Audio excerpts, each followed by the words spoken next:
Welcome my dear rockers. आज हम देखने वाले हैं रजनी।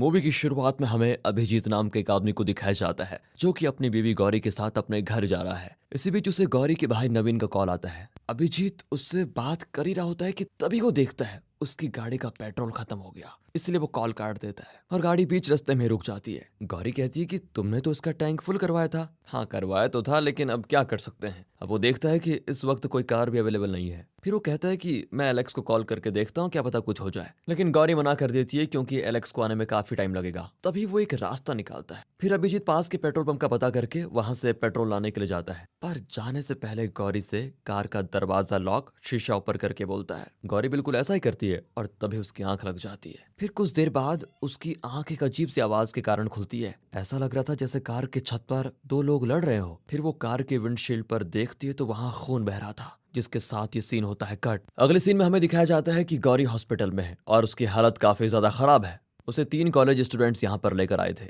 यहाँ पर गौरी का भाई नवीन और अभिजीत का दोस्त एलेक्स भी मौजूद होता है और ये केस दिया जाता है इंस्पेक्टर पॉल को। पॉल जब उन लड़कों से पूछताछ करता है तो वो बताते हैं कि कार के ऊपर हमने किसी को देखा जो किसी दूसरे आदमी को मार रहा था। अब कार के अंदर गौरी थी तो हमने उसे रोड के इस पार बुलाया, वो जल्दी से हमारे पास आ गई। पॉल पूछता है क्या तुमने देखा था ऊपर कौन था। इस पर एक लड़का बोलता है कि वो एक औरत थी। दूसरा कहता है नहीं नहीं वो भूत थी। अब पॉल उन्हें डांटता है और कहता है अरे आगे क्या हुआ ये बताओ। हम बाइक स्टार्ट कर चुके थे पर तभी गौरी ने कार के ऊपर उस आदमी को देखा जो कि मर चुका था और वो असल में कोई और नहीं बल्कि अभिजीत था और उसे देखकर गौरी बेहोश होकर चलती बाइक से नीचे गिर गई। यानी कि अभिजीत को किसी ने चाकू से स्टैप करके उसकी जान ले ली थी। नवीन और एलेक्स अभिजीत की बॉडी को देखते हैं। फिर पॉल पहले एलेक्स से पूछताछ करता है क्योंकि अभिजीत और गौरी उसके घर से लौट रहे थे। वो बताता है कि उस वक्त तो सब कुछ सही था, वो लोग डिनर पे मेरे घर आए, पर उस दौरान अभिजीत ने मुझे बताया था कि उसे ऐसा लगता है जैसे कोई उनका पीछा कर रहा है। फिर नवीन पॉल से बताता है कि दोनों अपनी जिंदगी में काफी खुश थे, पर समझ नहीं आ रहा कि ऐसा कौन कर सकता है। इसी बीच नवीन अपनी गर्लफ्रेंड शिल्पा को इस बारे में बताता है। साथ ही हमें ये भी दिखाया जाता है कि वो अपनी बहन से बहुत प्यार करता था। पोस्टमार्टम रिपोर्ट के मुताबिक अभिजीत की बॉडी पर चाकू के घावों से ऐसा लग रहा था कि उसे मारने वाला कोई काफी शक्तिशाली था, लेकिन जो चाकू मिला है उसमें मौजूद फिंगरप्रिंट उस वक्त हो रही बारिश के कारण मिट गया था। अब अभिजीत के जानने वाले और उसके आस पड़ोस के लोगों से पॉल को पता चल जाता है कि उन दोनों का कोई दुश्मन नहीं था। उनकी तो किसी से छोटी मोटी लड़ाई तक नहीं हुई थी। दोनों एक दूसरे से बहुत प्यार करते थे। उन्होंने लव मैरिज की थी जिसमें गौरी का साथ नवीन ने दिया था, क्योंकि पहले उसके पिता इस शादी के लिए राजी नहीं हो रहे थे तो नवीन ने अपने पिता को मनवाया। अब जब सब कुछ सही था और अभिजीत को किसी लेडी ने मारा था तो पॉल को शक होता है कि कहीं अभिजीत का कोई अफेयर तो नहीं चल रहा था। अब गौरी तो इस वक्त ऐसी हालत में थी कि वो कोई बयान भी नहीं दे पाती, पर नवीन को अभिजीत पर पूरा विश्वास था कि वो ऐसा इंसान नहीं था। अब पुलिस स्टेशन से लौटकर वो एलेक्स से यही बात कहता है कि पुलिस तो अपने मन से कोई ना कोई एंगल निकाल लेती है, लेकिन मैं खुद इसका पता लगाऊंगा कि इसके पीछे कौन हो सकता है। इसी बीच नवीन देखता है कि रोड के उस पार से कोई महिला लगातार उन्हें ही देख रही है। वो इस बारे में एलेक्स को बताता है, पर जब एलेक्स पीछे देखता है तो वहां पर कोई नहीं होता। अब पॉल की बातें और उस औरत की परछाई नवीन के दिमाग में घूम रही थी, तो वो नवीन के कमरे की तलाशी लेता है जहां उसको कुछ भी नहीं मिलता। फिर वो बैंक में काम करने वाले एक दोस्त को कॉल लगाकर बोलता है कि मेरी बहन गौरी का कार्ड तुम्हारी बैंक का है, मैं उसके नंबर से रात में हुई ट्रांजैक्शन का मैसेज देखकर तुम्हें उसके बारे में बताता हूँ और तुम चेक करके ये बताओ कि वो कार्ड कहाँ कहाँ स्वाइप किया गया था। उसका दोस्त कहता है कि ठीक है, मुझे थोड़ा टाइम तो दो। फिर नवीन अपनी बाइक निकालकर उस जगह पर पहुंचता है जहां पर अभिजीत को मारा गया था। उसी वक्त नवीन के दोस्त का कॉल आता है और वो उसे बता देता है कि कार्ड एक पेट्रोल पंप में इस्तेमाल हुआ था। वो पेट्रोल पंप इसी एरिया के बहुत करीब है, तो तुरंत नवीन वहां पर पहुंच जाता है। दरअसल गौरी का कार्ड लेकर अभिजीत यहीं पर एक ऑटो से पेट्रोल लेने इस पेट्रोल पंप पर आया था और ये बात नवीन को पेट्रोल पंप के सीसीटीवी से पता चल जाती है। सीसीटीवी में नवीन देखता है कि ऑटो से अभिजीत आया था, उसके साथ एक लेडी भी बैठी हुई थी जिसका चेहरा नहीं दिख रहा था। नवीन अगली सुबह ये वीडियो ले जाकर पॉल को दिखाता है, साथ ही वो ऑटो का नंबर भी बताता है।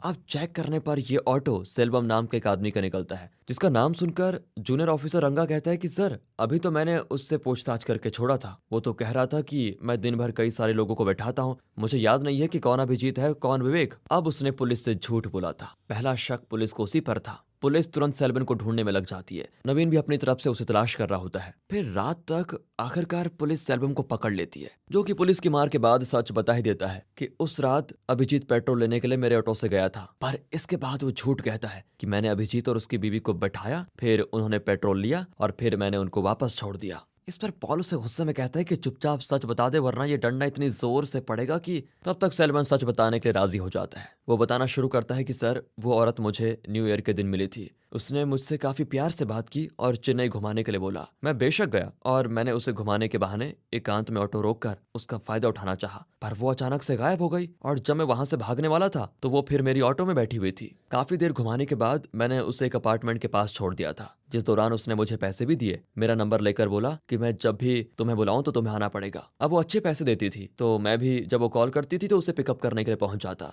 वो अक्सर अपने घर से आईटी ऑफिस और उसी अपार्टमेंट में जाती थी जहां मैंने उसको छोड़ा था न्यू ईयर के दिन। यह अपार्टमेंट और ऑफिस असल में अभिजीत का ही था। सेल्वम आगे बताता है कि उसने मुझे कभी अपना नाम नहीं बताया, पर एक बार उसके पास पैसे नहीं थे तो उसने एक बार में काम करने वाले सत्या के पास अगले दिन जाकर मुझे पैसे लेने को बोला। मैंने पैसे ले लिए, बाकी उसके बारे में मैं कुछ नहीं जानता सर। रही बात उस रात की, तो उस रात उसने मुझे शाम 7 बजे बुलाया और अभिजीत की गाड़ी का पीछा करने के लिए बोला। फिर कुछ दूर आगे जाने पर उसने मुझे एक एटीएम के पास रुकने के लिए कहा और मुझे वहीं इंतजार करने के लिए बोलकर वो चली गई। काफी देर के बाद वो आई और मुझे ऑटो वापस घुमाने के लिए बोला था, जिस दौरान अभिजीत ने हमें रोका। अब वो लेडी ऑलरेडी बैठी थी, फिर भी वो अभिजीत को बिठाने के लिए मान गई। दोस्तों, यहाँ मैं आपको बता दूं कि इस महिला ने अभिजीत की गाड़ी के फ्यूल की पाइप ब्रेक कर दी थी, जिस कारण उसका पेट्रोल खत्म हो गया था। फिलहाल अभिजीत ऑटो से पेट्रोल पंप गया और पेट्रोल लेने के बाद वापस उसने छोड़ने के लिए बोला, जिस दौरान वो महिला अभिजीत को ही देख रही थी। फिर अचानक उसने अभिजीत को उसके नाम से पुकारा और एक ही पल में वो शैतान बन गई। उसने अभिजीत का गला दबाकर उसे स्टैप कर दिया।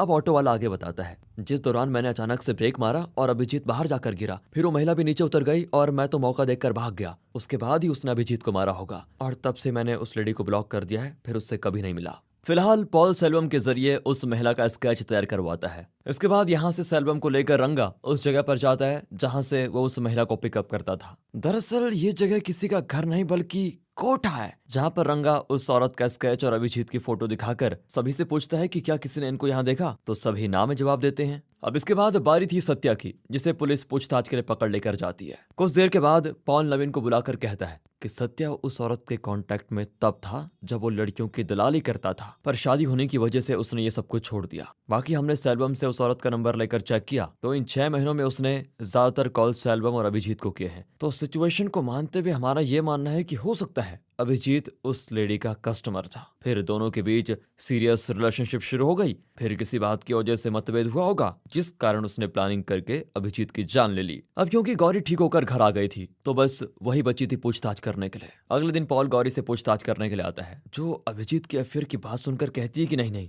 अभिजीत ऐसा कुछ नहीं कर सकता, आप केस को हैंडल करने में जल्दबाजी कर रहे हो और इसीलिए ये बोल रहे हो। फिलहाल अगले दिन जब गौरी शिल्पा के साथ घर का सामान लेने के लिए जाती है तो वहां सत्या उस पर नजर रखे हुए होता है और ये चीज वहां नवीन भी पहुंचकर देख लेता है। फिर वो पूरा दिन सत्या का पीछा करता है, जो कि बाहर जाता है और वहां से अपना काम होने के बाद घर के लिए निकलता है और इस दौरान नवीन उसके पीछे ही था। अब वो जब अपने घर के अंदर चला जाता है तो नवीन पॉल को फोन करके बताता है कि मैं सत्या के घर के पास हूँ, वो मेरी बहन का पीछा कर रहा था, आप जल्दी यहाँ पर आ जाइए, मुझे शक है कि वो जरूर कुछ प्लान कर रहा है। पॉल कहता है कि अपनी लोकेशन शेयर करो। फोन रखते नवीन देखता है कि जिस घर में सत्या घुसा था वहां से एक लेडी बाहर आती है। अब नवीन उसका भी पीछा करने लगता है, जो कि कुछ दूर पर जाकर कुछ डॉग्स को खाना खिलाने लगती है। इसी दौरान अचानक से नवीन को वो लेडी देख लेती है और अपने कुत्तों को उसके पीछे छोड़ देती है, जिनसे किसी तरह नवीन पीछा छुड़ाता है, लेकिन तभी वो लेडी उसे अचानक से पीछे से मारकर बेहोश कर देती है। इसके कुछ देर के बाद वो लेडी शिल्पा और गौरी के घर पहुंचकर उन पर हमला कर देती है। इधर जब नवीन को होश आता है तो वो सीधा अपने अपार्टमेंट में पहुंचता है, जिसके गार्ड को किसी ने मारकर बेहोश किया था।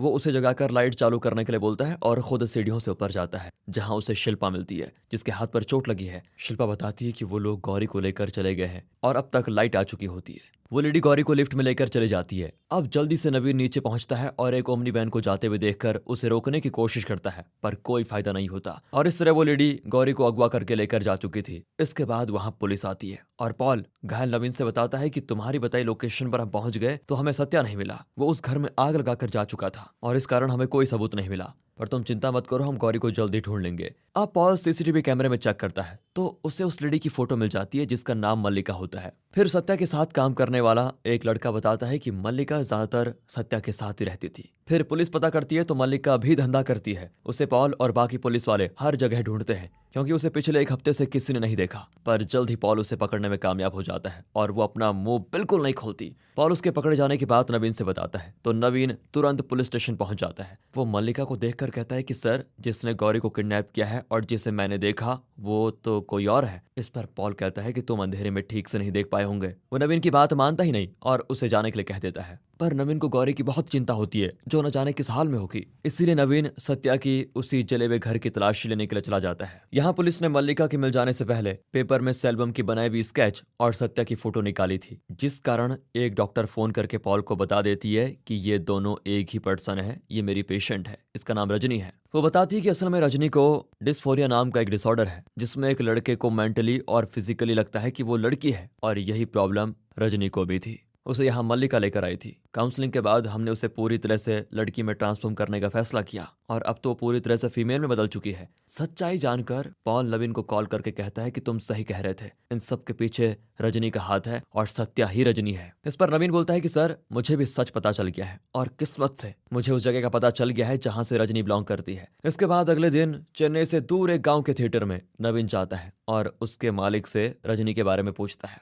जो बताना शुरू करता है कि सत्या असल में रजनी का बड़ा भाई था। उनके माँ बाप को एक एक्सीडेंट में मौत हो गई। तब से सत्या अपने भाई रजनी का ख्याल रख रहा था। वो एक मैकेनिक शॉप में काम करता था, और जब उसे खाली टाइम मिला तो दोनों यहाँ इस थिएटर में रजनीकांत सर की मूवी देखने आते थे। अब स्टोरी में आगे बढ़े तो सब कुछ ठीक चल रहा था, मगर अचानक से रजनी को लड़कियों जैसा सजना संवारना अच्छा लगने लगा। इसके लिए सत्या ने रजनी को काफी मारा भी, पर फिर मैंने सत्या को समझाया कि समाज की वजह से तुम उसकी जिंदगी मत खराब करो, उसे जो करना है करने दो। सत्या ने फिर उसके बाद रजनी का ये रूप भी स्वीकार कर लिया और दोनों हंसी खुशी रहने लगे। पर एक रात सत्या को उसकी दुकान के मालिक का फोन आया था। उसने सत्या को किसी की कार बनाने के लिए भेजा था। अब रजनी भी डर की वजह से उसके साथ चलने की जिद करने लगी, तो सत्या उसको लेकर चला गया। ये खराब गाड़ी थी अभिजीत की, जिसके साथ गौरी भी बैठी हुई थी। जिस दौरान सत्या गाड़ी को ठीक कर रहा था, तभी रजनी की नजर गौरी पर पड़ी और वो उसकी तारीफ करने लग गई। जिस दौरान गौरी ने देखा कि ये तो लड़की के भेष में लड़का है, और गौरी ने उस समय ये समझा कि ये मुझे छेड़ने के लिए आगे बढ़ रहा है, इसीलिए उसने ये बात अभिजीत से बताई, और इस छोटी मिसअंडरस्टैंडिंग को लेकर अभिजीत की सत्या से लड़ाई हो गई,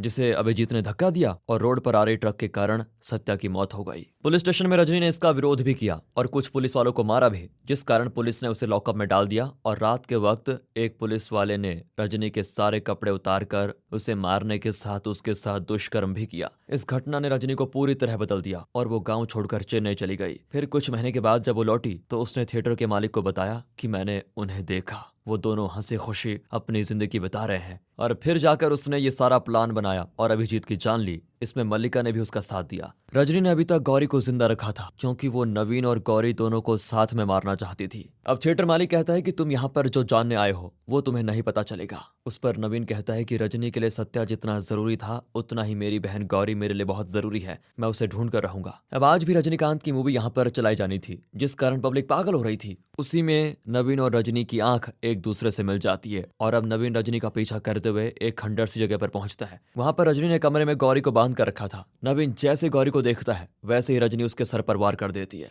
जिससे वो बेहोश हो जाता है। फिर वो दोनों को जिंदा ही साथ में गाड़ने के लिए कब्र खोदने में लग जाती है। तभी वहां पर अपनी टीम के साथ पॉल भी आ जाता है। रजनी इन पर भी भारी पड़ जाती है और सभी को बुरी तरह मारती है, जिस दौरान आखिरकार नवीन को होश आता है और वो रजनी को काफी ज्यादा मारता है। यहाँ तक कि वो रजनी को जान से मारने वाला होता है, पर उसे गौरी रोक लेती है और पॉल के साथ बाकी पुलिस वाले रजनी को पकड़ कर लेकर जाते हैं। अब जो रजनी ने किया या जो अभिजीत ने किया, वो दोनों ही गलत नहीं थे। जो बात नवीन समझता था, वो रजनी के लिए जेल में रजनीकांत सर का एक पोस्टर भी भेजता है, जिसको देखकर वो बड़ी खुश भी होती है। उसका रजनी के लिए ये मैसेज भी था कि तुमने अपना हिस्सा बराबर कर लिया, तो अब हमारे पीछे मत आना, नहीं तो इसका कोई अंत नहीं होगा। जो बात रजनी भी समझ जाती है। लेकिन इसके बाद हमें दिखाया जाता है कि अभिजीत से भी पहले रजनी ने उस ऑफिसर को भी मारा था, जिसने उसके साथ उस समय गलत किया था। यानी कि सच में उसका बदला पूरा हो गया था, और इसी के साथ ये मूवी खत्म होती है। बाकी दोस्तों, अगर आपको वीडियो अच्छी लगी हो, एक्सप्लेनेशन अच्छा लगा हो, तो लाइक कीजिए, चैनल को सब्सक्राइब। मिलते हैं अगली वीडियो में, तब तक के लिए गुड बाय, ख्याल रखिए अपना, and finally thanks for watching.